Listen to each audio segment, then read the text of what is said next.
be a big part of the coalition to help as much as we can. We really appreciate it. We've been partnering with Mike for over 3 years now, almost 4 years, I think. Yeah, with 2019. with our tobacco-free initiative. So it's Yep. wonderful to see your face again. Thank you, you too. Officer Bethea. Good morning, everybody. My name is Danielle Bethea. I'm a detective with UN Police Department. I'm currently assigned with the Community Relations Unit. And we served together on the Municipal Alliance. So it's good to see you again. Ellen Mack. Hi, I'm Ellen Mack. I'm unaffiliated except for being a citizen in Lawrence. Oh, your sound cut out. Being an extremely important There you go. issue for me. All right. And for those of you who don't know, she is our award-winning citizen of Lawrence. She is a really amazing powerhouse of reaching out and using experiences and things that she's had in her own family and life. And she always downplays herself, but she's amazing. She is passionate. Adrian Petta. Good morning, everybody. I'm Adrian Petta. I am the recovery specialist and assistant navigator to Mercer Council's work program, the Opioid Overdose Recovery Program. I'm also the chairperson for the Hamilton Alliance Against Substance Abuse and a person in recovery. Thank you, Adrian.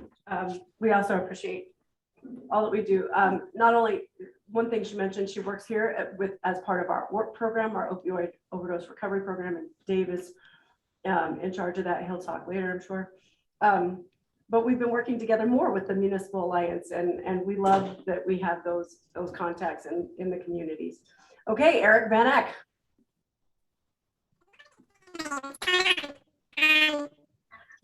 You have a filter on. Oh, no. Oh, wait. Yeah. No, you try. Try it again. 2 minutes. All right. He is from TCNJ, from the recovery program. He actually graduated from TCNJ. He is a person in recovery who is a wonderful peer leader. And now he works with students who are trying to maintain their sobriety in college. Next, we have another award winner, Pastor William Kaufman. Hello, Pastor Will here. Grace Community Church of the Nazarene, and drug issue hits everybody. So this is an important thing to take from all aspects of life. And we are very grateful to have you. Those of you who met Lisa, he's her problem and she's his problem. But we are. No, she's my answer. Oh, I like that. Good job. She's our answer too, to be honest, to be completely honest. So we love that. Eric, if you want to go ahead, I kind of gave a brief synopsis of the Eric phenomena, but. Well, how am I now? Do I sound all right? Yes, Yes. you got That you. happens all the time, and I'm not even embarrassed anymore. But yes, I'm with the College of New Jersey. I'm a recovery specialist here. I'm the recovery and prevention coordinator. So I do, oversee the recovery program. We have supports for students in recovery and family members, that experience, that need support due to their loved ones' substance use or other mental health concerns. And I also do a bunch of alcohol and other drug programming here on the campus. And so I love being part of this meeting. Thanks for having me. Thank you. And we love the work that we're able to do with you at TCNJ, and we appreciate all you do. Next, we have Carol Nicholas. Bless you.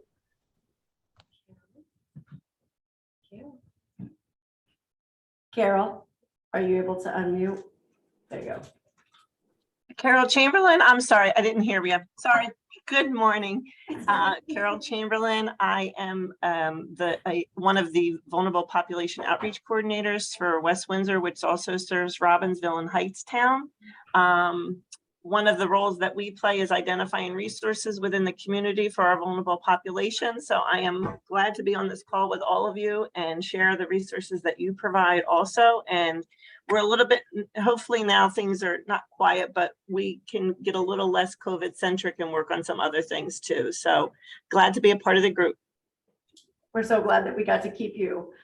She was also head of the Lawrence Municipal Alliance, so we got to work with her there, and we get to keep her. So when she left Lawrence, we were worried we'd lose her. So we're so glad you're with us.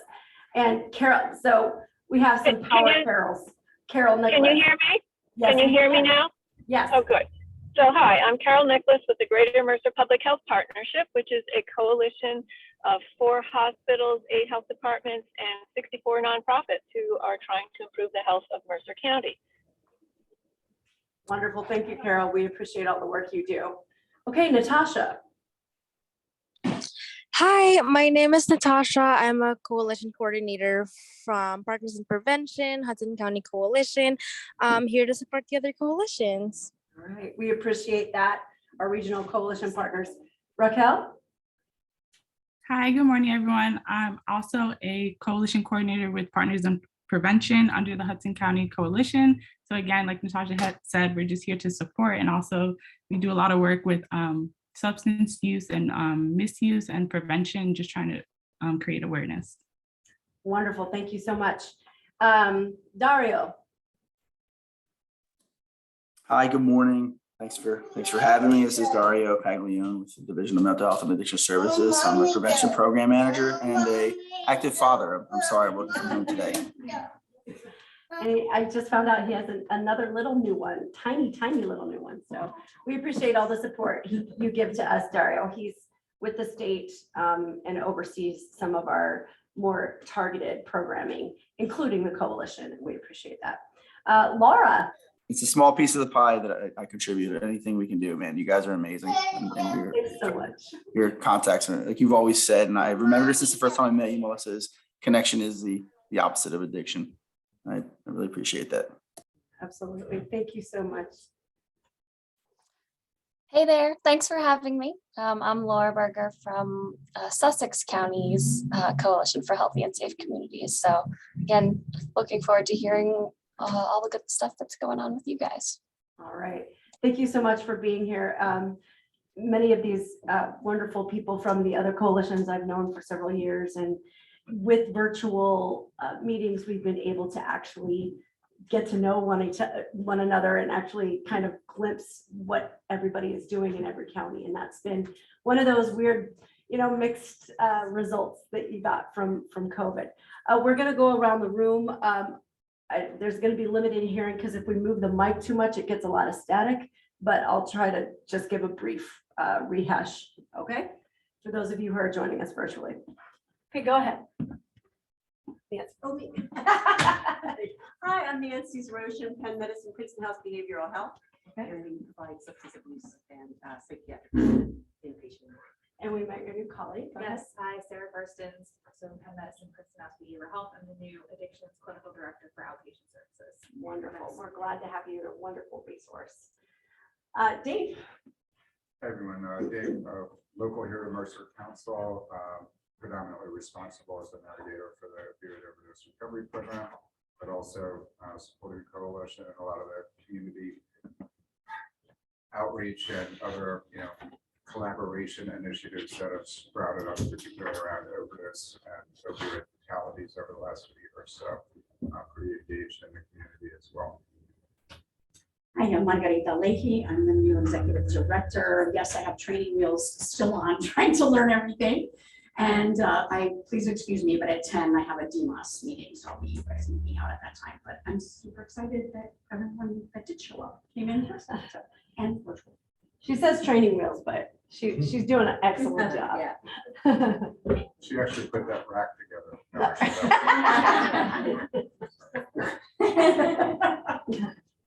I'm Amy Argiriel. I'm also program coordinator here at Mercer Council. Lisa Kaufman. I work here at Mercer Council and also do the older adult outreach programs. Awesome. Oh, go ahead. Go ahead. No, we'll go through that. Okay. Yes. Heather DiLorenzo. I work for Mercer County Office on Addiction out here for Indirect. Wonderful. Hi, everyone. Good morning. I'm Kruti Shah from Hampton Behavioral Health. I do the outreach. I'm Detective Bruno, work for the Police Department. I'm currently in the Community Relations Unit. I'm working with Detective Bethea on a job for 20. Wonderful. Thank you. Hi, I'm Jayashree Kaguchwala. I am actually part of Lawrence Project Graduation, but met Melissa Ruth, and I'm in here since last year. Yeah. So here, before I just did my first national night out, I was getting looking forward to learn more about it. Right. So we have Nancy and Sarah. They're from Sarah. I think okay. Nancy and Sarah. They're from Princeton House, Mental Health Resources, Behavioral Health. We have 4 from Mercer Council. We have Dave DeCamp, who's head of our work program and community outreach. We have Margarita Leahy, who is our new executive director, Lisa Kaufman, who runs our older adults program, as well as keeps the ship sailing here at Mercer Council. And then Amy Argerio, who is part of the state programs targeted to life skills in middle schools. We have Detective Bruno, who is also with the Ewing Community Outreach, nothing recreation about it. We appreciate all he does. We have Jayashree Kachwala, who is from the Lawrence Project Graduation. She's also one of our co-chairs here at the coalition. We have Kruti Shah from Hampton Behavioral Health, and we have Heather from the Mercer County Addiction Services. So we're so glad to have all of you. As I said, our numbers are small, but we've got some wonderful people here today, and we're so excited.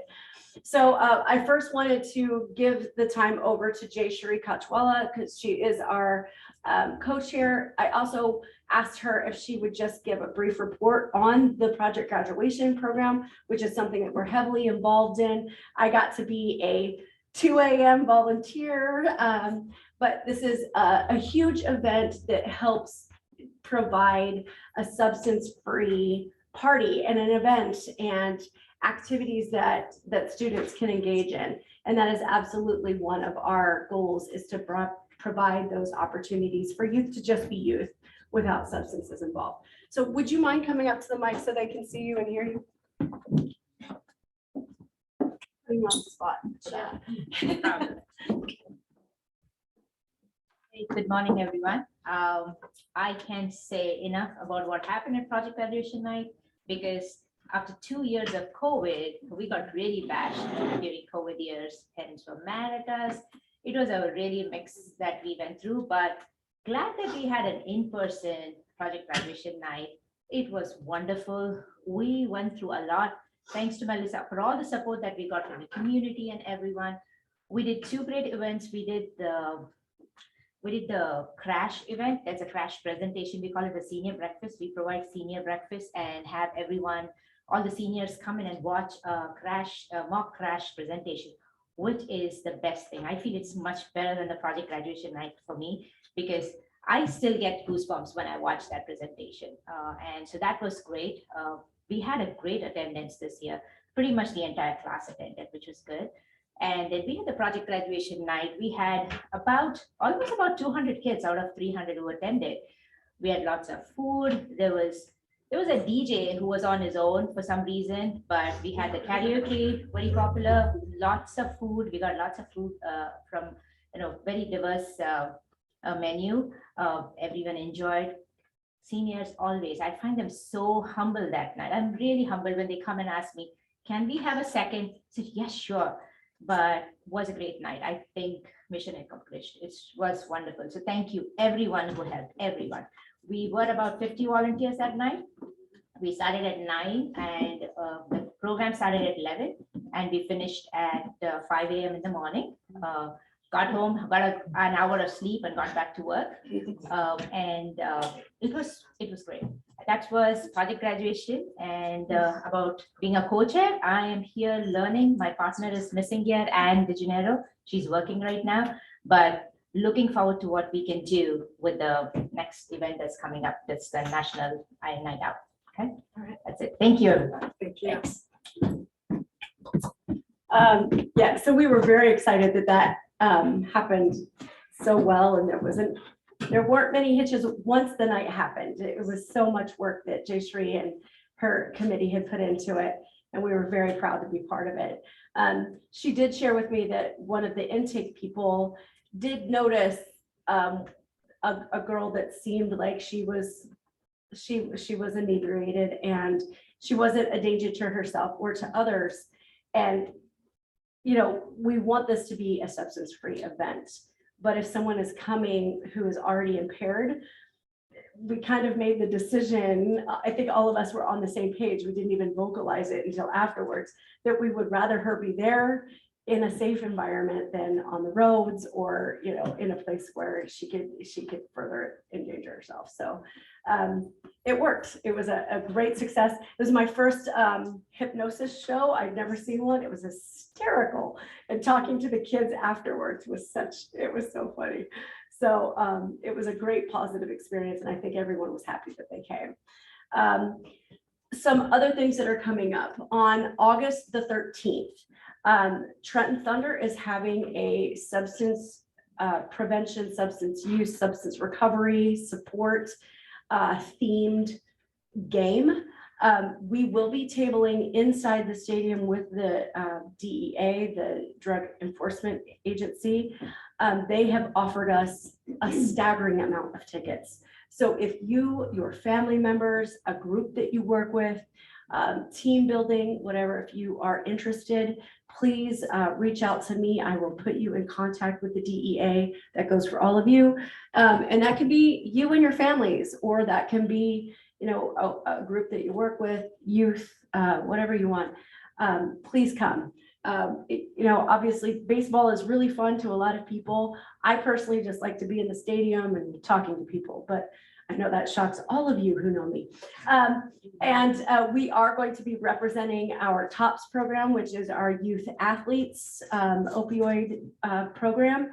But we will also have some other partnerships there. I believe ORP is going to be there. And I know City of Angels is usually there. The prosecutor's office is usually there. It's just a wonderful opportunity for all of us who work in this field to just kind of be outdoors and have some fun and enjoy the great American pastime. So please, again, that's August 13th. It's a Saturday. I believe the game starts at 6:30. You're welcome to reach out to me, and we will facilitate getting those tickets for you. Our two biggest events, our two biggest events that we do a lot of our outreach at happen in the month of August. In the month of August, we traditionally do not have a formal PCMC meeting. It's usually our summer break. However, as I said, these two huge events kind of bookend the month of August. So I just wanted to use this meeting to just make sure that we had volunteers sign up if you wanted to be a part of it, to represent the coalition and Mercer Council. And to get some more ideas, I asked people to bring flyers and to bring contact people for other events so that we can further promote the coalition and the work that we do, and get that message out that we have education and prevention programming for them. The first event is National Night Out. That is held on the first Tuesday of August. That is an initiative by the police departments all around the country. And Officer Bruno, or Detective Bruno, I noticed you had brought in some flyers. Do you want to take a second to talk about National Night Out, or should I just go with my perspective here? Okay, yeah. He graciously volunteered to let me continue. But this is a wonderful initiative that was started by police departments, I think, couple decades ago, because it's been going on quite a while.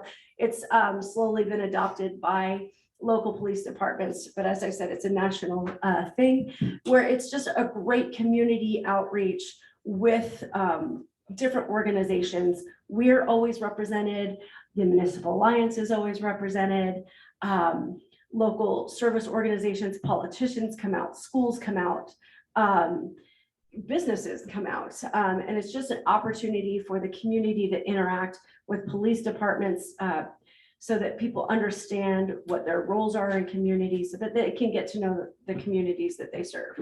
There is almost always food involved, which helps ameliorate any situation, right?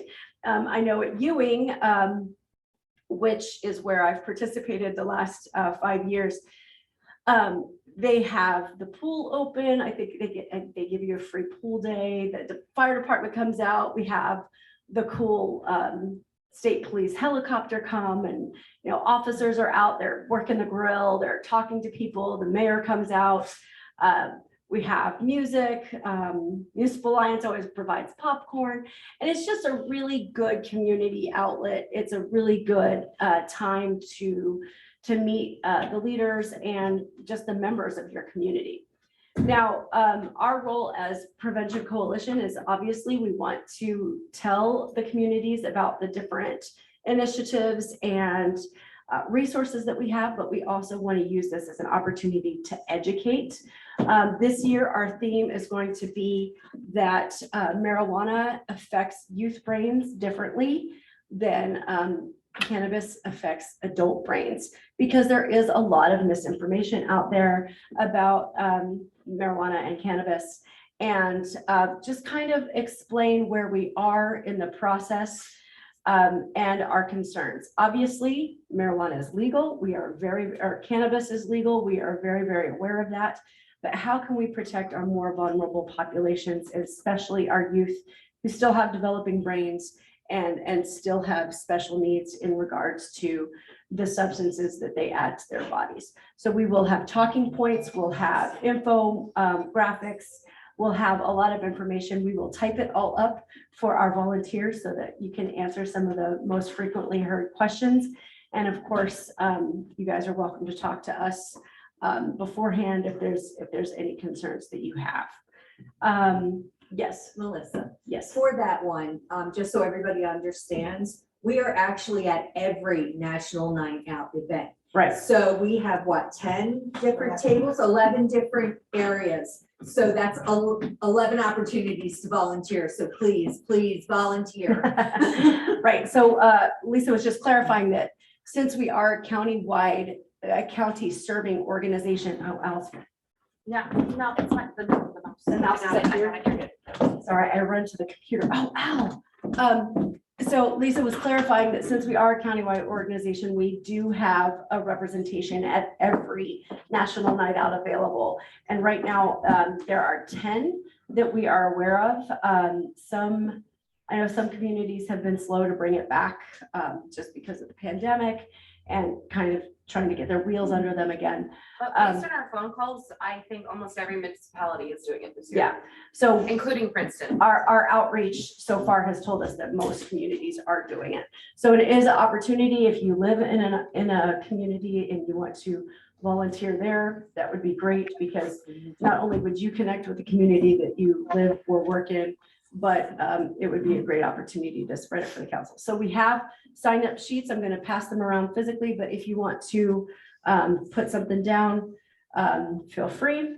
I see Ellen Mack already. You're welcome to put it in the chat. Go ahead and pass those around.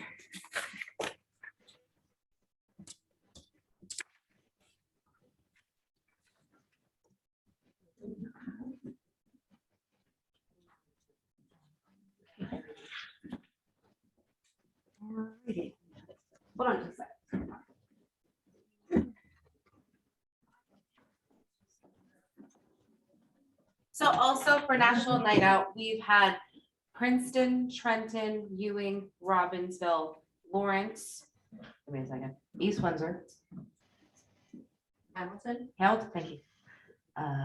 West Windsor? Yes, West Windsor. Oh, God.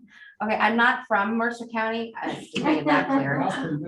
Yeah, thank you. I appreciate that. But point is that almost every municipality has confirmed that they are doing it this year. There are several that have not sent out their emails yet. So we actually don't have the sign up sheets for every municipality because we have not registered for them yet, because they have not registered themselves yet. So there's that. But for those that have registered, we'll be sending that around. And obviously we will also just have, like, whatever municipality you're interested in, just put it next to your name, be like, hey, I live in Hamilton, I would like to do the Hamilton one, whatever's convenient for you. I also did the one, I did Hopewell, also Hopewell's doing it. I did Hopewell because it's closest to my house. So, you know, do what you have to. But Melissa's doing that. But in the meantime, I also want to say for National Night Out, there are a couple of programs that we want to be pushing. Obviously, marijuana and mental health for youth, but also we have our Strengthening Families programming coming up, and that will be taking place in October. Strengthening Families, for those of you that don't know, it is a 7-week program that separates youth from a certain age and their families so that they could sort of figure out the dynamics that exist between them, like conflict resolution, things like that. We will have a brochure and a flyer made up for that. Yeah, Strengthening Families is definitely something we want to promote there. Another thing that we want to promote at this at National Night Out is our annual International Overdose Awareness Day. That is one of our biggest events that we do here as Mercer Council, as a Prevention Coalition, in conjunction with the Prosecutor's Office. We call it the One Voice Initiative. It's focusing on prevention and recovery, as well as support and remembering those that we have lost to overdose or those who have suffered from overdose. Every year we try to hold it in a new township. This is our 7th annual International Overdose Awareness Day. During COVID, we actually had a live broadcast with a couple members of the recovery community. So we did keep it going. So we are very proud that this is our 7th year for International Overdose Awareness Day. For those of you who don't know what it is an event that we, as I said, we host it in many different townships. This year, our township is Ewing, and I'm very excited to bring it to my hometown. We have been working with Detective Bruno and with the mayor and the chief there. And we are very excited that it's going to be offered there. It will be from 5:30 to 8 p.m. On August 30th, which is the last Tuesday of August. That's the day that we observe it. The actual International Overdose Awareness Day is the 31st. But it originated in Australia, so I think it's the 31st on Australia on August 30th at 5:30 p.m. It counts. That's what I say. 5:30 p.m. August 30th. Where? At Ewing Municipal, Ewing Community Center, Senior Center. It was formerly known as the JCC. That's what all of us call it. It's at the JCC.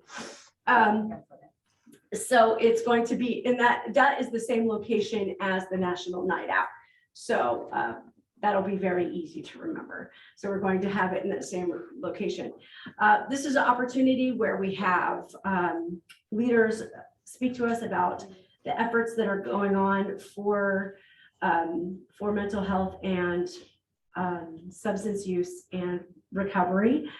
This is an opportunity where we hear from a family member who has experienced overdose this year. I think will be a very special one. We'll talk about that. Obviously, we'll just save that for the actual event. Oh, but talk about our speaker. Okay. Yeah, I mean, just a little. Okay, so our speaker is very special, especially near and dear to our Mercer Council family.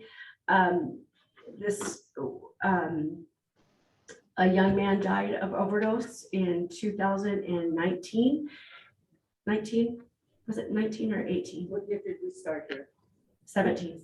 17. It was 2017. Yeah.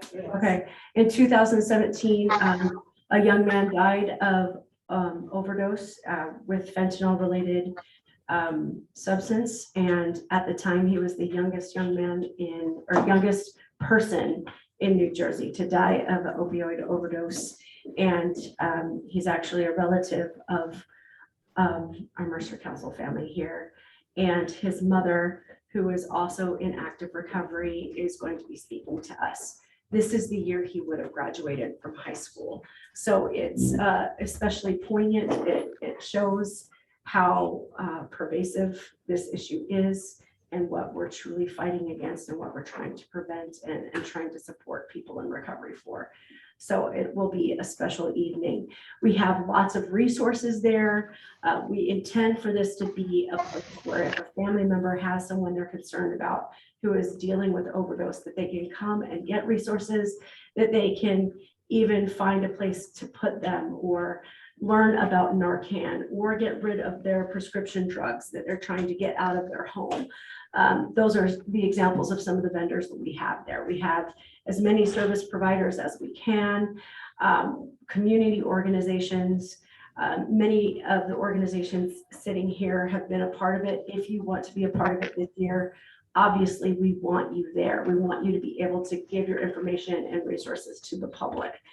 The evening ends very poignantly with a candlelight vigil. That's usually brought to us by a lot of effort through the Grace Community Church of the Nazarene, and we really appreciate them being willing to do it again this year. Already setting up for it. Thank you so much, Pastor Will. I was informed of that, but I just wanted to emphasize how appreciative we are of that. And that is a very, very special part of the night where families can share their experiences. We usually end it with a hymn. There's usually a prayer. And then of course, just seeing the families holding candles representing, and I tried to put out a display, but it didn't work necessarily. We have obviously the lanterns in a circle, and we are all holding candles to represent our loved ones, those that we have lost. And it's just a moving opportunity to remember why we are here. And I think, just go ahead, to Dave. raise one thing. Yeah. Last year, if I recall, we probably had at least 15 to 20 tables set up, around the perimeter that people could go, while the main festivities like the speakers and the vigil weren't going on. This, for treatment providers, we had representation from nonprofits that are in the, SED service. He's saying that we had over 20 vendors there Yeah, and representing we also different have, aspects of the sober community. living Living. organizations, et cetera. It's a no Recovery. fee tabling event to promote your organization's services, so that for the treatment providers and such, this is a Right. great opportunity, Yeah. because normally you got to pay $500 or $250 to walk at the door and set up a table, but this is, truly a community outreach event, Right. and it's a great place to just, talk about your program highlights. This is, and one thing we want to emphasize, this is a no fee, a no fee project. People can vend, whether they're a multi-million-dollar recovery center or, a struggling nonprofit. Everyone is welcome. Everyone who wants to reach the population can. And I saw Ellen, you raised your hand, and Ellen actually had a fantastic table there too. Go ahead. You're not unmuted yet. There you go. I wanted to ask you if you want me to prepare to have the spoon and some of his other art at the coalition's table again. Absolutely, absolutely. We would love that. So Ellen, last year, there's a fantastic artist who is a part of the recovery community, and he didn't know what to do with his anger and his frustration. And so he started doing art that represented a lot of things, and it became protest art in our discussions. So he literally made a giant spoon, and he went and put it on the property of a couple of the pharmaceutical companies in protest of their role in that. And art touches us in a way that sometimes words don't. And I know that when I saw it, when my daughter saw it, who was only 15 at the time, it hit us hard. It really made us think, wait a minute, these are people that are hurting. And, some of these places had a huge role in that. And just hearing that activism was very motivating. And Ellen represents it very well. She's very much like that. So these are some of the examples of some of the things that we have there. As Dave was mentioning, to those of you who didn't hear, all the recovery centers are welcome. We have NA there every year, AA. We have City of Angels was there last year. The prosecutor's office is there. We have a lot of first responders there. I know one year in Hamilton, we had like the entire fire departments from the whole county, the EMTs, the police departments. Robbinsville usually comes. They're the ones who launched the CARE initiative, which really got law enforcement involved in getting people into treatment and recovery instead of putting them automatically into the court system. They have a beautiful car that they let me sit in every time they show up at an event. It's purple and silver, which are the colors of the International Overdose Awareness Day and recovery and overdose awareness in general. I think is it a Charger? Is it a Dodge Charger? They have a big Hummer that they bring. Oh, they have. Yeah, and they bring their drug dogs too. Yes, and oh, do the drug dogs. demonstrations, Which is And- amazing. right, actually and- what these things can do, so. And usually we have Scott Kivett, who is with the Robbinsville Police Department and national rock star in drug recognition expert. He brings his drug dogs sometimes. So it's just a really good opportunity. Again, it's one of those community overlap kind of things where we're talking about people who are seeing these things firsthand, as well as the families who are, sometimes every year I'm the one who receives the phone calls for the registration. And every year it just hits me how much this is hitting our communities. And one of my main goals when I started getting active in International Overdose Awareness Day was to remind the communities that the way a person died doesn't define who they were and who they are, especially to their families. And I think that this has proven to be an excellent time for people to say, this was my child, this was my uncle, this was an artist, this was a musician, this was a military soldier, this was, a professional, instead of he was just an addict. And that is absolutely something that we try to promote. We've had, we have most of our recovery peer leaders are there. People who understand what it's like to be involved in addiction or to be active in addiction and to be active in recovery. And it adds a lot of depth and dimension. So we do have sign-up sheets for that as well. As I said, we want your organizations there. It's free of charge. If you know of an organization that would be good. One thing I was thinking of with the National Night Out, they have the vet center. I was thinking, oh, the vet center needs to be there. Go ahead. Oh, yeah, I just want to say that they are split up into 3 parts. Because, oh, thank you so much. Because setup is 4 different, sorry, my apologies. Yes, 3 different initiatives. So if you want to be part of the setup, I actually put the times next to each thing, which would take the amount of time that you would be there. For some people, you want to be there all day, but for others, you can only give part of your time, which we totally understand. So if you would like to be a part of our setup or our during or after helping us clean up, you are more than welcome. Also, here is another sign-in sheet. If you would like your organization to be present at International Overdose Awareness Day, where you can table, please put your information here as well, so that you can, vend for free if you would like. So here, I'm gonna pass this around. If anybody feels inclined, put your name where you would like. And for those of you online, we are going to be we'll be sending these with our minutes packet so that you can sign up as well. Now with the vendor page, if there's an organization that you know of that should be there and you know their contact person or any of their information, put it on there and we'll reach out. And we won't volunteer, we won't tell them they have to volunteer, but we're going to highly encourage it. We also have flyers. We have physical flyers right here. We're going to be sending that out with the minutes package as well. Put this up everywhere you possibly can. It has a QR code for the registration. The registration is currently live on our calendar on the mercercouncil.org page. And we really want people to be there. We want people to feel welcome. We want our communities to be aware of overdose and recovery and what they can do. Here, I wanted to.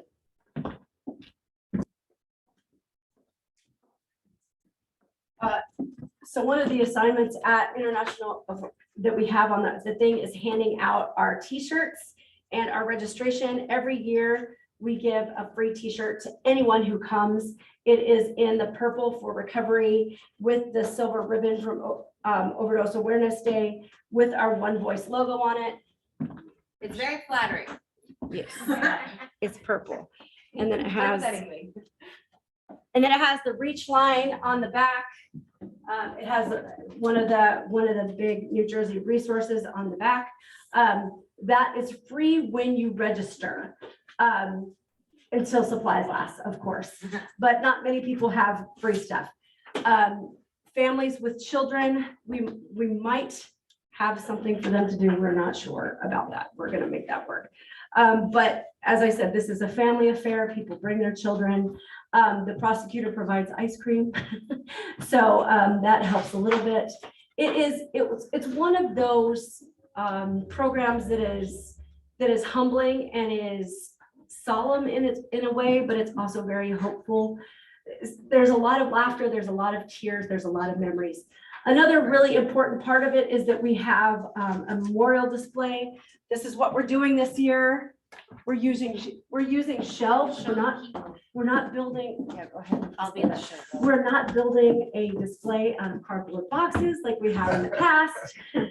Those of you who have been there, if you know, you know. And boy, we're glad it's gone. Yes. But now we have a fancy It shelving is, system. it's like a 4'9" so everyone can reach. Right, it's gonna be a rounder. This is a very important part. We usually have people bring shoes, which is surprisingly emotional. You don't think about these basic things. In the past, we've had combat boots. We've had detective, like the black issued heavy, police officer shoes. We've had athletes bring families of athletes bring tennis shoes. It just really gives a face to some people that we've lost or some people that we're supporting in recovery. So those are a couple of things. And then we also have cards where you can write your own memories. We can bring pictures. We print out pictures, picture frames. So those are some of our things. Yes, Lisa. And as you said, Melissa, these are huge events. Huge events. They require a lot of prep, participation, and cleanup. So any way you can help is greatly appreciated. Right. We really want volunteers there to help us. It's a big event to set up and to take down. We're going to have our youth there. Yeah, any youth that wants to become involved in substance use or even just for community service that day, we'd love to have them. My youth, we always have at least 2 of our youth there. Oh, and just to let everybody know, this is almost always one of the hottest days of the year.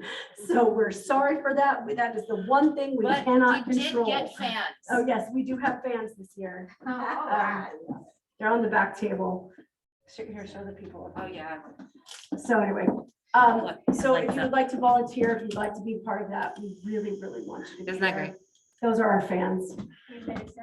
Yes. Also, we have students, the high school students who are looking for hours. I know it's mandatory in Lawrence High in their sophomore year. I think they have to have 15 or 30 hours. I don't know the number, but they do need it. So we could ask the teacher to give permission to pad it from August. Fantastic. So you can have, and that would be great. He loves the hot days. They can enjoy that. Right. So that would be great. So one thing Jay Shree was bringing up, and if you have anything like this in your own town, please let me know. She was saying that several of high school students have a volunteer requirement or a community service hour requirement for their schools or for certain classes. If you have a contact person for them, please let me or Ruth know. We would love, love, love to have them. As we usually end our meetings, we're kind of starting to wind up a little bit. A couple things, we are going to try to have some youth initiatives this summer. If any of you know youth leaders, usually 8th grade and up, we actually do have a marijuana task force that is 6th grade and up. But if you have any youth that would like to be involved, we would really, really love to hear from them. Parents, if you have, if somebody comes in and says, oh, my kid needs something to do this summer, please send them our way. We're going to have some substance-free fun events but we're also going to have some volunteer opportunities. Bowling, movie theater, environmental cleanup.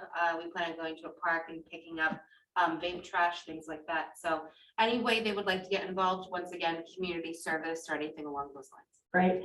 And just to remind you, we do have educational programs, everything ranging from bike safety in elementary school to life skills training to targeted training on any type of substance. We are known for vaping and cannabis information, and we'd be happy to share that with any group or organization, especially parents. We do have special initiatives for young athletes. So if you are part of a rec program, a school program, summer camp even that has a sports theme, please let us know. We would be happy to come and speak to them. And then we also have the older adult component where we talk about pain management, pain medication, and medicine disposal. We have a whole thing. So if you have contacts in any of those areas, we would be so happy to talk to them and to work with them. This is also the coming up school year is our survey year. That is it's usually 7th grade through junior or senior. And that kind of really sets our programming for the next couple of years. It tells us what youth are seeing, what questions they're having, what resources they feel are available, how dangerous they think it is. So if any of you are affiliated with schools, that is absolutely something that we want to get into your schools. I also want to stress that just reverting back, because we're still in July. I know we think ahead a lot because that's what we do in prevention, but understanding and recognizing what is now is also important. There's not one. It's totally my. So July is Disability Pride Month. Just to let people know that Disability Pride Month is also a time where people do, and when they have addiction, most of the time there is some co-occurring component because people use opioids for pain management and those sorts of things. So just be aware of that. Just check on your people in your life that also have disabilities, and disabilities can be invisible or physical and visible. So just make sure that you are having those people in your lives and checking in on them. Also, just making sure to let you all know, I have an Empowering Youth program coming up this last Thursday of this month. And anybody that would like to know, I'm going to be talking about disability pride and its correlation with addiction, because about 24% of people who have a disability also at some point in their life have some sort of substance use disorder. So it is a big amount, but it is something that we also need to address. Beyond that, is there anything else? This is the time where we'd like to. Yes, so if anybody would like to share anything that's going on in your community or in your neck of the woods, let us know so that we can write it down first of all, but also so that hopefully if you need volunteers or anything like that, you can let us know. Yes. Can I quickly go back to the survey? Yes. What can we do? Like, how can we help with the survey? That's number one. Yes. And the second question was that compulsive gambling. Person was asking if there's any way we could include, I don't know, include a question on gambling in that survey, because high school is. Okay, yeah, we have a meeting with our coordinator coming up that's helping us with a survey, so we will definitely bring that up.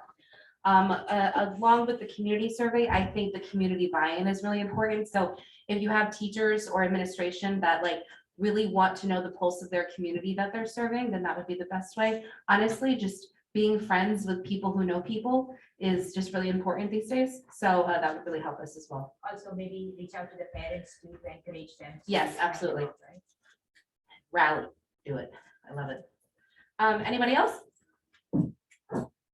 I saw that you brought some flyers. Were they for certain events or just information? I could just let you know, because if you're not on the mailing list, we have our monthly newsletter or quarterly newsletter. But one of the interesting articles in there, is about our harm reduction initiative.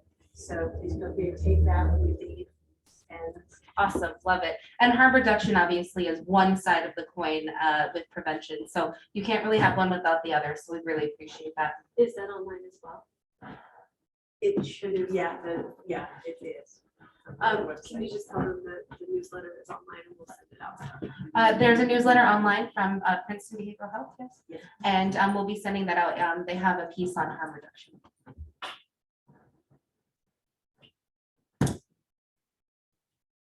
Anyone else? Okay. All right. So with that, I guess we're done. Okay, we don't have any more updates, but if anybody would like to put anything in the chat to leave or just let us know before you head out, that would be great. This is the end of our official meeting, but now you can say what you want to say as soon as we end it. Do I do a report? Yes, please. Actually, no, I got it. Michael, if you could send us, just email me the latest you have on your programs, just to make sure that we have the most current